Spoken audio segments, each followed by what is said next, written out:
Our breakup was ugly. The year he loved me most, I took $500,000 from his mother, aborted our child, and betrayed him. He knelt outside the operating room, crying and begging me not to be so cruel. He said he would hate me for the rest of his life. 6 years later, when we met again, he had found a beautiful girlfriend from a similar background and was about to get married. I came to him in a desperate state, wanting to borrow some money. He forced me to attend his wedding, wanting me to witness him marrying another woman. He asked me if I regretted it. What he didn't know was that I had raised our child alone. That child was sick and dying. 6 years after our breakup, I encountered Ryan again at the lowest point of my life. It was at a class reunion, and no one expected Ryan to show up.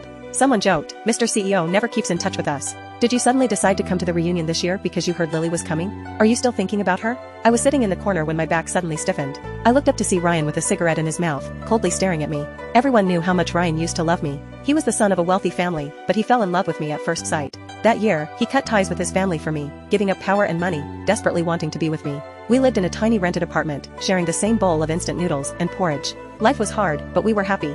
Every passionate night, we held hands tightly, vowing to be together forever. Until later, when I got pregnant. His mother offered me $500,000 to abort our child and leave him. That day, Ryan knelt outside the operating room, banging furiously on the door. Over and over again, he cried and begged me, "Baby, baby. I'll work hard, earn money, support our family. I'll definitely earn many times $500,000, all for you to spend, okay? I'm begging you, don't leave me, and don't give up on our child." I lay on the operating table, biting my lip hard to keep from crying out. Separated by a small door, I heard Ryan say he would hate me for the rest of his life. No one knew how ugly things got when Ryan and I broke up.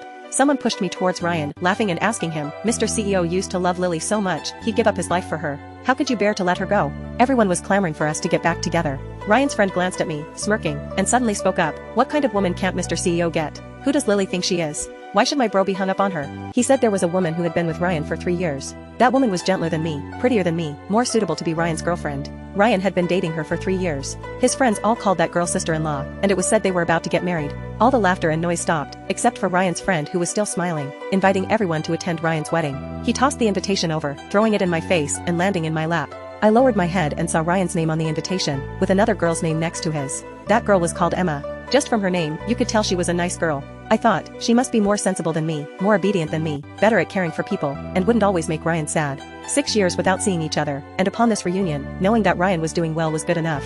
I held back the tears that were about to fall, looked up, and said to Ryan, "Congratulations." Ryan stared at me intently. Hearing my congratulations, he suddenly smiled, viciously stubbing out his cigarette, and coldly said to me, "Lily, don't come to the wedding. My wife will be unhappy if she sees you, and if she's unhappy, I'll be upset." I clutched the thin, red invitation card, stunned for a moment. Smiling and nodding, I softly said, "Okay." That day, everyone said Ryan seemed to have truly stopped loving me. No one had imagined that we once loved each other so deeply.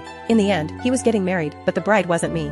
Everyone thought Ryan would always wait for me. Everyone was curious about who this Emma was, who could make Ryan so infatuated and loving.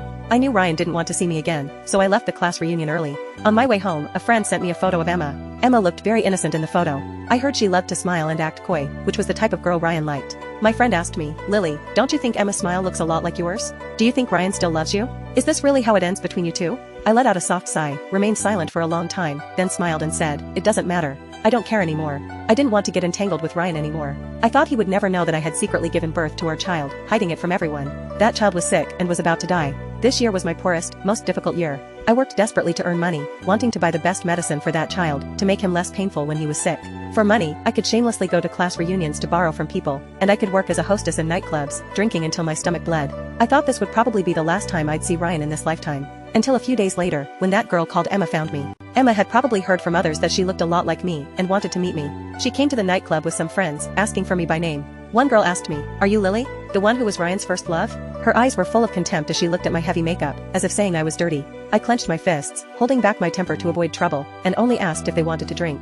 If they didn't want to drink, they shouldn't waste my time earning money. That girl probably felt I wasn't giving her face, and yelled at me, "What kind of attitude is this? I'm talking to you, can't you hear? You're so ungrateful." She pointed at a bottle of hard liquor and said to me, "All right, Lily, you like money, right? Drink this whole bottle in one go, and I'll give you $30,000. Drinking that whole bottle would probably land me in the hospital. Emma pretended to be a bit anxious and tried to persuade the girl. Didn't we agree we were just coming to take a look, not to give Lily a hard time? Although people say she's good at seducing men and told me to be careful of her, even Ryan said I'm too naive and worried she might bully me. But I'm fine. I listened quietly to Emma's words and understood that she was telling me how much Ryan liked her and how much he disliked me. I smiled without saying anything, only asking her friend, "So, you said if I drink this whole bottle, you'll give me $30,000, right?" Then I grabbed the bottle from the table and started chugging it. Everyone was stunned, not expecting that I would risk my life for money. Emma grabbed my hand, gently trying to persuade me. "Lily, how can you abuse yourself like this for money? As women, we should know what shame is." I didn't want to say this, afraid you'd be upset, but do you know that Ryan hates women like you the most? I finished the bottle, fighting the intense pain in my stomach, and interrupted her, asking, "Where's the money?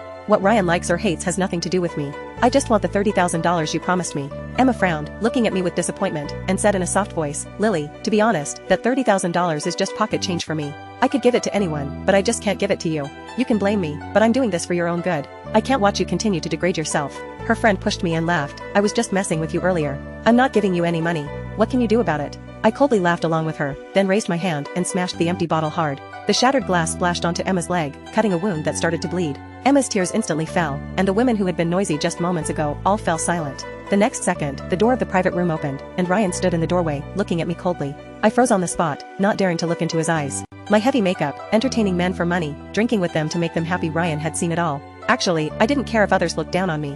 I just didn't want Ryan to know how miserable my life had become. But in the end, even this small wish couldn't be fulfilled. I could only use all my strength to pretend not to care, forcing myself to look up and watch Ryan wrap his arms around Emma, gently wiping away her tears. Then he asked me word by word, "Lily, who are you bullying in front of me? You want money? Fine, apologize first." I watched Ryan protect Emma, remembering how he used to protect me like this long ago. I knew Ryan wanted me to make Emma happy. It's okay.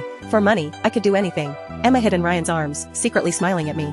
I looked at the wound on her leg, picked up a piece of broken glass, and viciously cut myself. Then I stretched out my bloody hand and calmly said to Ryan, "Give it to me, the $30,000. Ryan looked at me, his eyes suddenly turning red. Seeing Ryan's expression, the smile on Emma's face froze for a moment. She took out a bank card and put it in my hand, saying softly, "Lily, I'm giving you money today not because I owe you, but because I don't want to be like you, making such a scene for a little money." I couldn't be bothered to watch her act noble anymore. I took the money and was about to leave when Ryan grabbed me. He called my name, gritting his teeth as he cursed at me. "Lily, doesn't it fucking hurt? Will you die without money?" The way he frowned tightly, it seemed like he cared. I forcefully shook off his hand, turned back, and said with a cold smile, "I've always been a woman who loves money, Ryan. Don't you know that? Mind your own business, and take care of your woman. Don't come bothering me again." Ryan stared at me, his eyes frighteningly cold, as if he wanted to devour me in one bite. My words probably reminded him of the past, when he gave up everything for me, and I cruelly abandoned him for money. My stomach was in severe pain, and I didn't want to talk to him anymore. I turned to leave, but suddenly felt light on my feet, leaving the ground. The next second, Ryan had me slung over his shoulder. Like a bandit kidnapping a woman, he carried me out of the private room, with a cigarette in his mouth. Everyone turned to look. I struggled desperately, telling Ryan to put me down. He raised his hand and smacked my bottom, scolding me, "Lily, I must have owed you in my past life for you to torment me like this in this one." He threw me into the car, leaned over to pin down my legs, and grabbed my face, cursing viciously, "Sometimes, I really want to kill you." His expression looked like he hated me to the core, but his eyes always seemed to be telling me that he still loved me. My stomach was hurting so badly that I couldn't speak, sweating coldly as I glared at him. Ryan frowned slightly, opened the car's glove compartment, took out a stomach pill, and shoved it into my mouth. I saw in the corner of the compartment my old lipstick that I had used up but couldn't bear to throw away, broken hair ties I had used, and the childish pink hairpin Ryan had bought for me long ago. That compartment held everything about me, accompanying Ryan for a long time in the days after I left. My tears suddenly fell. I turned my head, quickly wiping them away with my hand, before Ryan could see. After all these years, he still remembered that I had a weak stomach. Even when I wasn't around, he was still in the habit of keeping pain relief medicine ready for me. But I hardened my heart and used all my strength to push him away forcefully. I forced myself to smile at him, saying, "Ryan, stop pestering me, okay? The way you cling to me is really annoying. You probably don't know yet, but I've already been married and had a child. Do you still want to get back together with me? Ryan, don't be so pathetic." He stumbled back 2 steps from my push, frozen in place. As I was about to get up and leave, he suddenly reached out, pinned me to the car, gripped my neck, and said through gritted teeth with a trembling voice, "Lily, I don't believe you. You'd better tell me you're fucking joking, or I'll definitely kill you." I looked straight into his eyes and calmly said, "Fine, I'll prove it to you." I took Ryan to the children's hospital. At 9 p.m., the lights in the inpatient department were still on. Standing outside the ward, I pointed through the glass at the child quietly reading a book inside and told Ryan, "That's my child." The child's name was Tommy. He was my most beloved little darling. He looked a lot like me, but his personality was like Ryan's, very considerate, gentle, and a bit domineering, with a stubborn look in his eyes. He had inherited all of Ryan's good qualities. He was such a good child. But he was sick. Almost 6 years old, he was thin and small, yet so well-behaved it broke one's heart. Ryan stared at the child for a very long time, then clenched his fist and slammed it hard against the wall. He lowered his head, seeming to drop a tear. I had never seen him look so devastated. The last thing Ryan said to me that night was, "Lily, you've got guts." He didn't ask who the child's father was, nor did he recognize that the child was his own.